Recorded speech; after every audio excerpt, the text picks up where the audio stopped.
Hello and welcome to ITLV Israel Daily. I'm Erin Molan. Great to see you.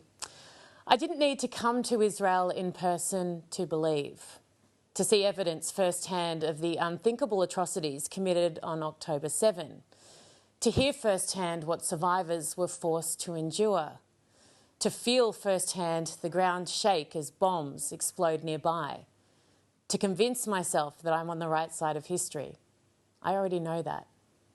But I'm so glad that I came, because even in my pre-existing state of unwavering conviction, I underestimated the level of depravity, the extent of the evil that occurred, the calibre of enemy that surrounds this tiny democratic nation fighting desperately for its life.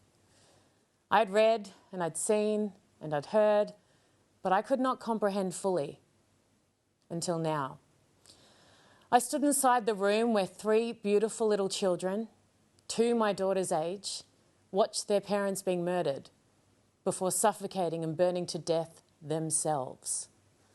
I walked where thousands of innocent young people ran for their lives at a music festival devoted to peace. I watched the raw vision from October 7, all of it.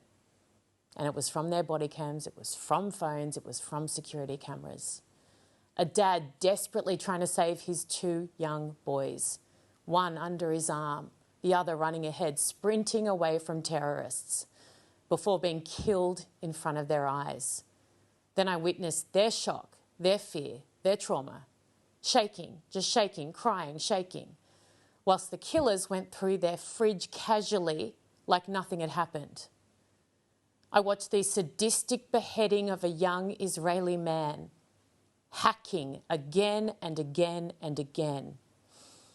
I stepped onto the porch where two babies were kidnapped and still to this day remain in Gaza. Their toys are still lying untouched for hundreds of days. But do you know what cripples me more than anything that I've just said? And that's hard. What scares me more than anything, it's not actually what they did. It was their reaction to it in real time. That's what I can't comprehend. I'm trying to process it. I cannot, no matter how hard I try. The glee, the joy, the pure elation at what they were doing.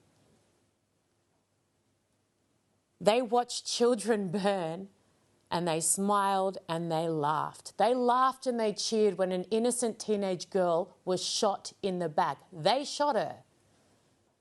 Their actions on that day were evil personified, but their reactions to them were even worse.